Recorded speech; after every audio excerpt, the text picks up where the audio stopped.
Previously, we saw Abraham chillaxing on a nice warm day out in the sun. Well, I guess in the shade a little bit. He's chilling in the shade. And then he sees the Lord in the distance along with two chaperones, and they come and he provides a meal for them and hospitality. And they discuss the future with regards to the seed of Abraham and Sarah, that Sarah would eventually have kids, even though she's an old lady. She's going to give birth.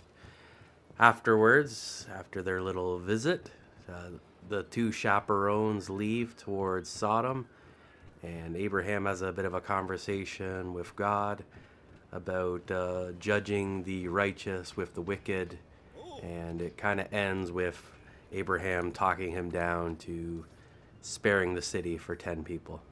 10 righteous would be enough to spare the city. Genesis 19:1. It was in the evening when the two angels came to Sodom. Lot was sitting at Sodom's city's gate. Seeing them, Lot rose up to meet them and bowed to the ground. I don't know what time of day it was when they left Abraham's, but either way, it's a little bit later and they've arrived at the city of Sodom. I don't think that Abraham was necessarily many days away. It could have been they did all this stuff in the morning or in the afternoon, and the angels walked over to Sodom. I don't know how long of a walk it is, how far he was away, right? When you think of the angels, it's like, well, were they walking at walking speed, or did they go walking speed a distance and then hop on their motorcycles and get a little bit closer? Metaphorically, whatever angel transport is, it's probably much faster than conventional walking, and probably significantly faster than horseback as well. They could have just flew over, but I don't know. It doesn't really specify either way. We just know that it's in the evening when they get there. Whether or not it was that same day or later on, it's hard to say. But I would think from the way that they were able to peek out and look in that direction that it probably could have been within walking distance. When it comes to the old world and old cities, the vast majority of them, and probably as they got the size, they would have to have walls. Walls acted as a way of keeping stuff in and keeping stuff out, right? So they would protect the city from being attacked by raiders and people that came in to perform mischief and maybe attacking things, whatever. And then there was the other aspect of it too, that if you had someone that wasn't behaving in the city, you threw them out of the city and it kept them out.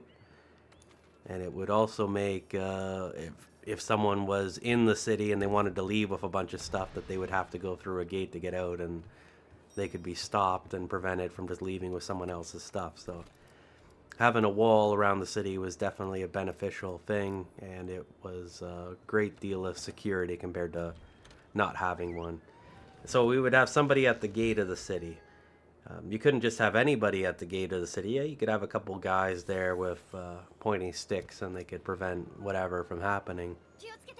But you would also need someone of authority, someone to say who can come in and who can't. Somebody that may have something tied up in the city and has a vested interest. Lot, in this case, had a lot of possessions. He was very wealthy, so it was in his best interest to prevent wicked, evil bandits from coming in, right? So that's probably why he was there. It was a position of authority. You needed an elder, someone that could make those decisions on who to let in and who not to let into the city. Same with people leaving the city as well. It's well, what are you packing behind that cloak over there, right? It's well, this is just, I got it from my mother. It's you want to stop the criminals before they can leave as well. So the city gates were important, and we got Lot sitting there. So Lot would have been someone of probably renown in the city. He probably was an elder of the city, someone to be respected. And he's sitting there at the gate, and he sees these two men approach, which were the angels, and he bows down to the ground. So he shows a lot of respect to these people, even though he is an elder of the city. But Genesis 19:2, and he said, "My lords, turn aside, I beg of you, into your servant's house and spend the night, and bathe your feet. Then you can arise early and go on your way." But they said, "No, we will spend the night in the square." we have two different things going on here. One, he wants to provide good hospitality. He knows who these guys are. He either recognizes them or knows of their affiliation. There's something that he is able to discern from the visage of them to know who they are. And he would just like to provide them good hospitality and look after them. But there's the other aspect that he doesn't want them to stay in the square because they could be harmed in their attack. And he doesn't want that to happen either. For Lot knows of the wickedness in his city and the evils of the men around him. Genesis 19:3. Lot entreated and urged them greatly until they yielded, and with him entered his house, and he made them dinner with drinking, and had unleavened bread which he had baked, and they ate. This verse is pretty cool because Lot is not taking no for an answer. He's friends of Abraham. He's a master negotiator. So he essentially forces these two angels to come into his house and have a meal with him. And he prepares it. He provides the best hospitality he can. And they're going to be having unleavened bread. Now, unleavened bread, that's kind of a big topic. Because leaven is usually used as a metaphor for sin. In the sense that if you have a sourdough bread, well, before sourdough bread is sourdough bread, it's just like flour and water and maybe like some sugar or whatever. And then you take a piece of your old sourdough bread, a piece that you didn't cook, and it would have these microbes in it, and the microbes they eat the sugars and then they excrete gases. So it kind of puffs things up. So you have this like bacteria, microbes, whatever that stuff is, wild yeasts, that they would go into the bread, and then they would, as they reproduce, there'd be more and more of them, and then they would just release these gases, and that's where the bubbles in the air comes from. And the gluten is kind of what holds it all together. So you have the gluten kind of holding it together, then you have these gas bubbles in there. So when you bake it, the bubbles kind of expand or whatever, and then you get nice fluffy bread, which is delicious if you don't think about how that all works. But when it comes to the Bible, there's many times and many places where it references this idea of leaven, and a little leaven the whole lump, so that you get this like sourdough starter, you add a little bit of it to your bread, and then in a couple hours, boom, the whole thing's packed full of air and it's ready for baking. A nice good sourdough bread. And I think the idea is the same with sin, that you get exposed to a little bit and it just kind of corrupts you completely over time. And this idea of them having unleavened bread is kind of almost a symbol thing, that Lot is different than these other guys in Sodom, that he is still pure to some degree and not completely corrupted by the city around him and the world around him. And we can really even see that with his treatment of these angels as well. He brings them into his house to protect them. He knows of the evils in the city, and he knows that it would be a bad time for these guys to be out there in the city square. So he has to do what he can to protect them. And it's just kind of this whole relationship thing. I don't know. It's interesting. I mean, I don't know if I'm going anywhere with that, but maybe we'll move forward.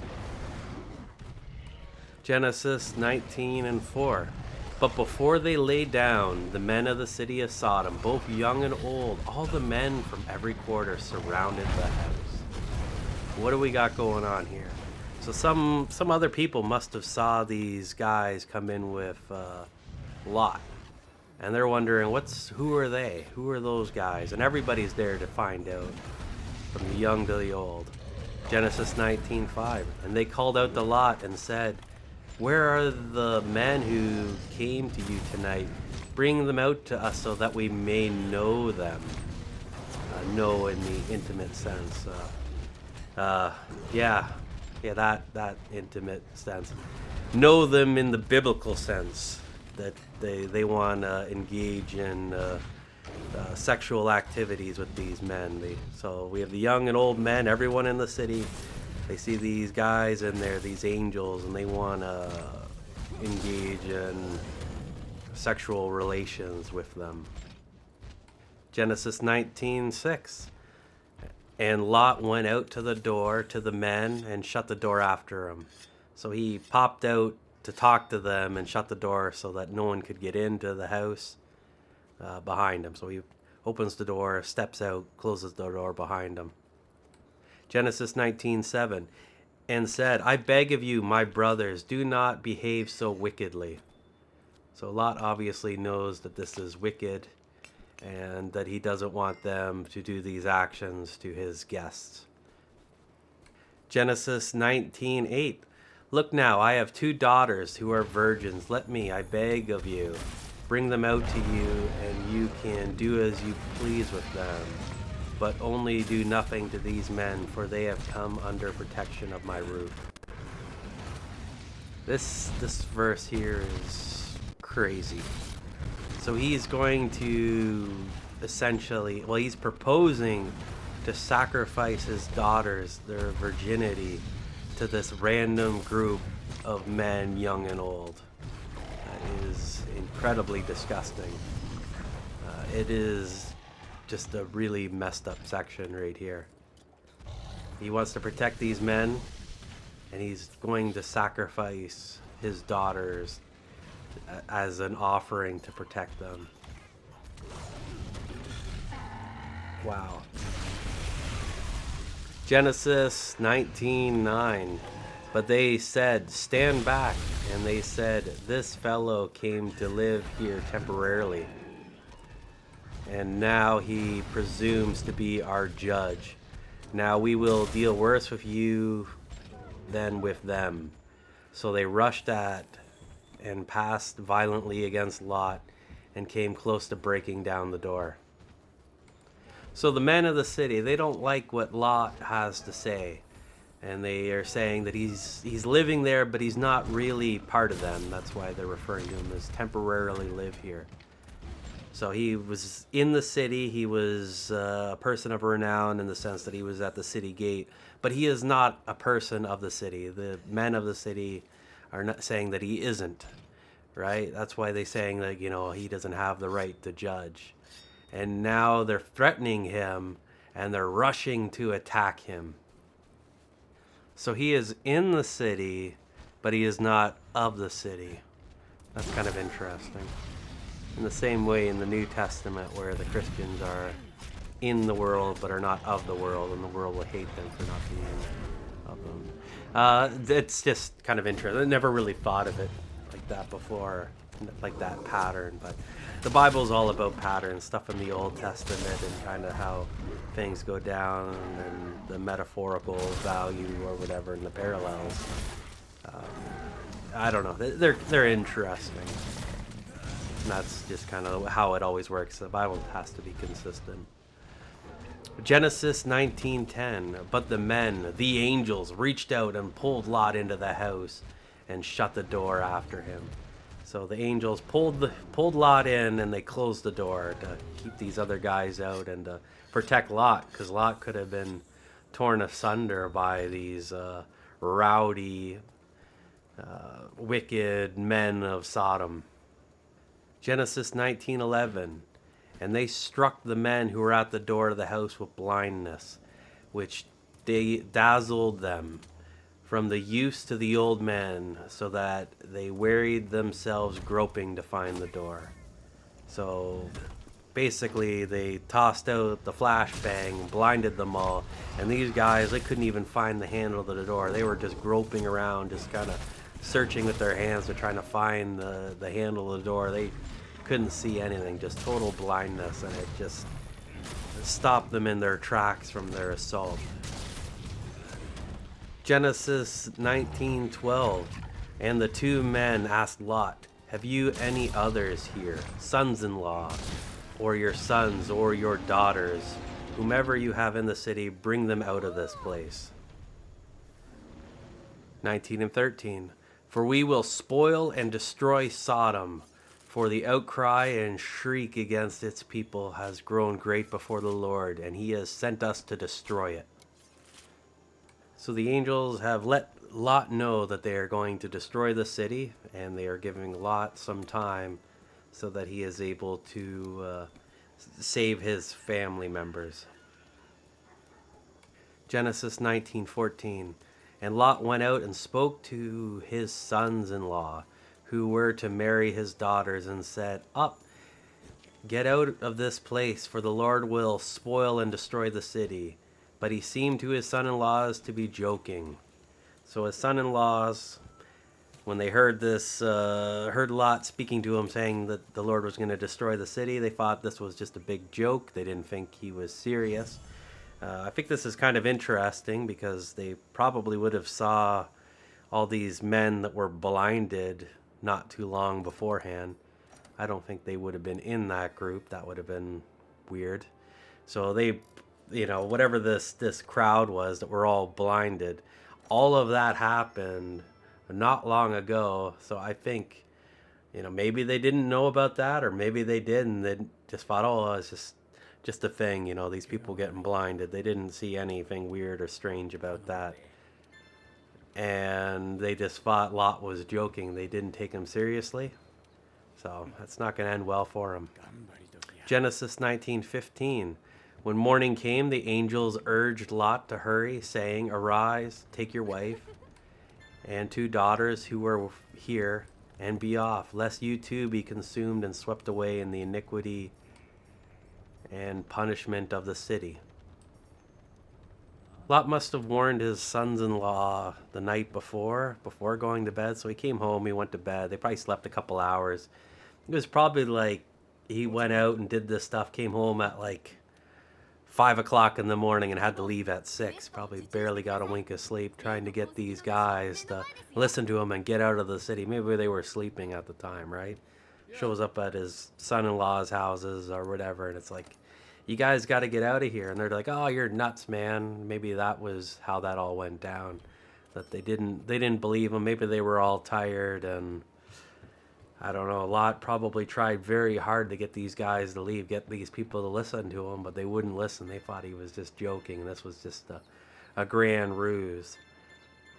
Maybe there was something with Lot, that he was a bit of a joker and just didn't have the credibility, or I don't know, maybe he didn't. Like, it's hard to say how exactly that went down, but it didn't end very well. Genesis 19:16. But while he lingered, the men seized him and his wife and his 2 daughters by the hand, for the Lord was merciful to him, and brought him forth and set out outside the city and left him there. So the angels, they essentially abducted Lot and his family because they were taking too long. Genesis 19:17. And when they had brought them forth, they said, Escape for your life. Do not look behind you or stop anywhere in the whole valley. Escape to the mountains of Moab, lest you be consumed.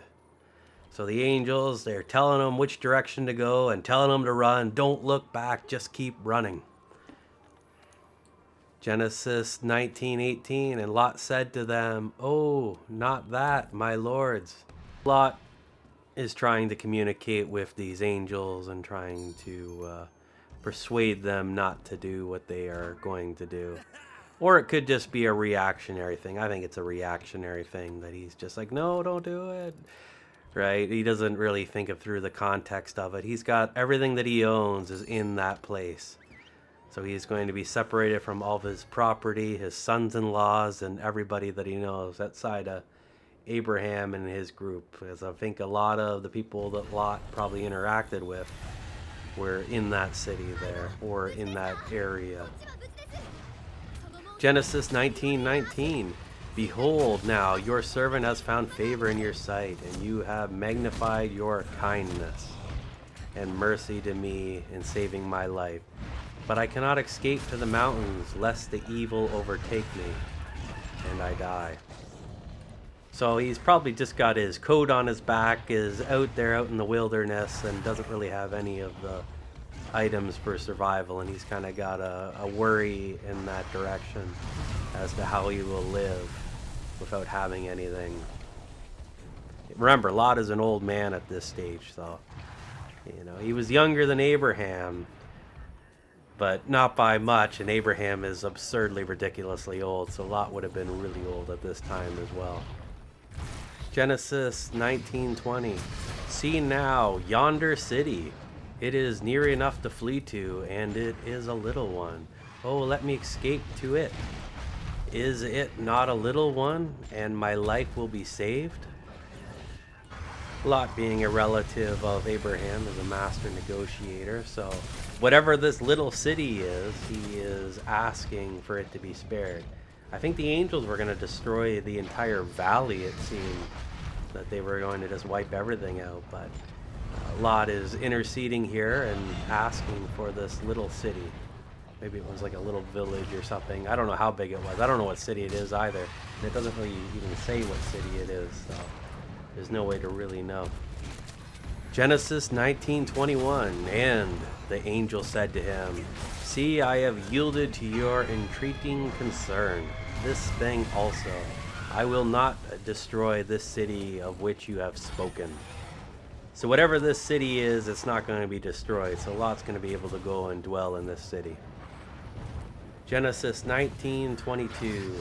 Make haste and take refuge there, for I cannot do anything until you arrive there. Therefore the name of the city was called Zor, meaning little. So that city, its name became Zor.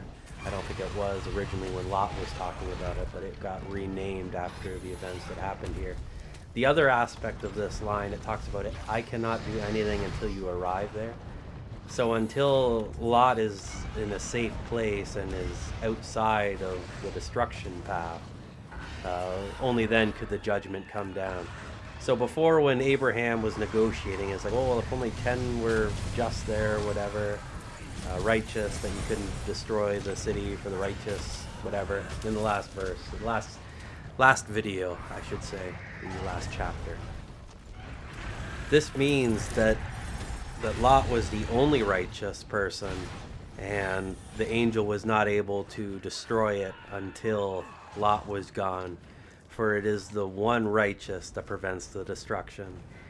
Abraham thought he was clever in his negotiations, but God had a better plan already, that he could not be a righteous God and destroy the righteous with the wicked.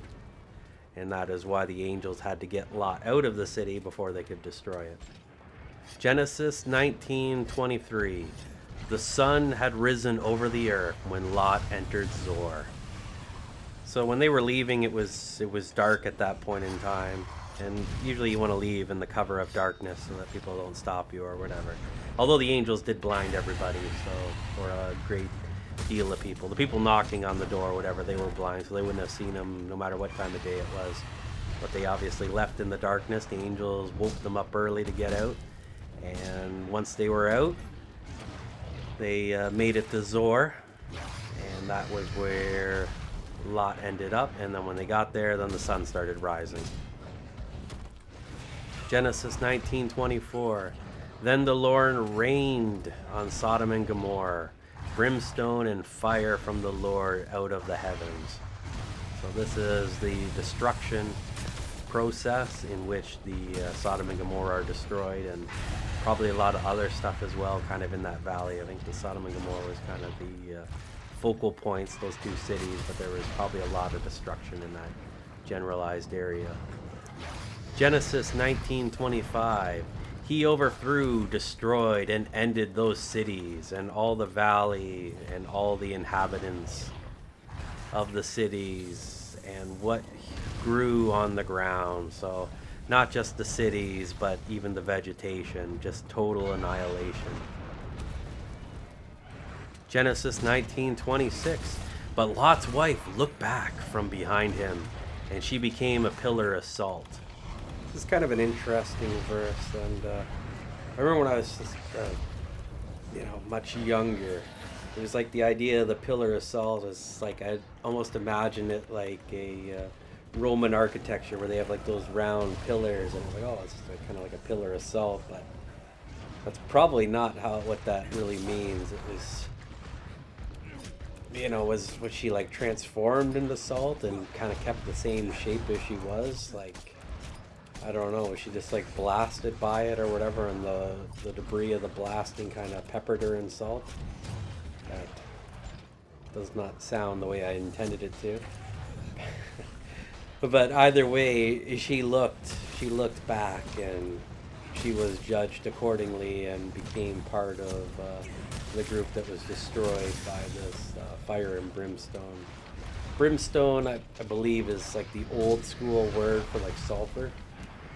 And I think sulfur, like if you add the water, I think it kind of like can react quite violently. So it was probably like everything was burning, and the water probably reacting with the sulfur made other explosions. So it was probably just a rain down of destruction. And the fire and brimstone from the sky, it could have been like a meteor or something too that just came down and just kind of wiped everything out. And it may not necessarily have been like a big one. It could have been like it like shatters and then just kind of rains down, like raining down destruction, just enough to kind of wipe everything out. And Lot's wife was just kind of kept into it. Whether it was like a natural phenomenon or a supernatural one, it doesn't really make a difference, right? God can use natural things to destroy stuff just as much as he could make something supernatural as well. He could have set up a meteor thousands of years ahead of time or whatever to come and strike that specific location when he created the world to begin with, knowing that he would have to do that action. So it's hard to say there how exactly that went down, how the destruction went down, supernatural, natural, and how God orchestrated it. It doesn't really make a big difference. That's not the big takeaway from this event. It's more so the city of sin, that there was no righteous in it, that it had to be destroyed just for its wickedness. And you watch these men trying to rape these angels in Lot's house, and Lot, getting ready to send his daughters out. It's just, that's the righteous man, is the one offering up his daughters. So how bad could everything else be if Lot was considered the righteous one, right? Like, that would have just been the most wicked city. And I mean, a lot of people make a big point about like the homosexual aspect, but there is definitely more wickedness and arrogance in this city than that. Like, it is just a total city of wickedness. Wickedness that's not even fully described here, because it's that aspect too of the leaven, that you would be infected by it, by knowing of the actions of the people that were there and the wickedness that they were doing. Ugh, just nasty stuff. Genesis 19:17. Abraham went up early the next morning to the place where he had only the day before had stood before the Lord. So he's going there, and I guess he gets to see the destruction. Genesis 19:28. And he looked towards Sodom and Gomorrah, and towards all the land of the valley, and saw, and behold, the smoke of the country went up like smoke of a furnace. So everything was burnt and destroyed, and the whole area was just decimated into nothingness. Just total nothing left standing. Genesis 19:29. When God ravaged and destroyed the cities of the plains of Shittim, he earnestly remembered Abraham, imprinted and fixed him indelibly on his mind. And he sent Lot out of the midst of the overthrow, when he had overthrew the cities where Lot lived. So that's just kind of a summary of what just occurred in the destruction of these cities, and Lot escaping before the cities were destroyed. Genesis 19:30. And Lot went up out of Zoar and dwelt in the mountains, and his 2 daughters were with him, for he feared to dwell in Zoar. And he lived in a cave, he and his 2 daughters. So, wow, that's just kind of crazy. It was like the area that the angels suggested for him to go. He ends up there anyway, because that time in Zoar was spared the destruction for Lot's intercession or his plea to dwell there, and he would be safe. But after the destruction and seeing all that was destroyed and losing his wife, he did not feel safe anymore. He wanted to get out of there. He probably the iniquity, not iniquity, but the sin and the unrighteousness of the people in Zor. He probably noticed it a lot more after having that experience of the destruction of Sodom and Gomorrah in the valley as well, all that destruction that occurred there, that afterwards he could no longer dwell with the people of the world, that he couldn't dwell with the sinners anymore. He couldn't be the guy at the gate anymore. That was just not for him. It probably just reminded him of the destruction that he saw. Maybe it was some PTSD or whatever, I don't know. It probably broke an element to him. And how is he gonna recover from that? Well, he has to go to a safer place. So he's dwelling in a cave with his daughters. So he is just at the end of his run. Genesis 19:31. The elder said to the younger, "Our father is aging, and there is not a man on earth to live with us in the customary way." So the daughters of Lot are in a little bit of a pickle. After their experience with the destruction and the men that were going to be their husbands, with all that kind of going down and having to leave Zor, just not having any men that they would want to be with anymore, because they have their particulars and their customary way, right? They don't want to have these men of the world, these savage beast animals that were in the area at that time. Because I think this destruction, just experiencing the destruction, it kind of probably opened their eyes to what is actually going on around them, and to be able to really see the wickedness around them, and not wanting to be married off or marry into a family of wickedness that is just disgusting.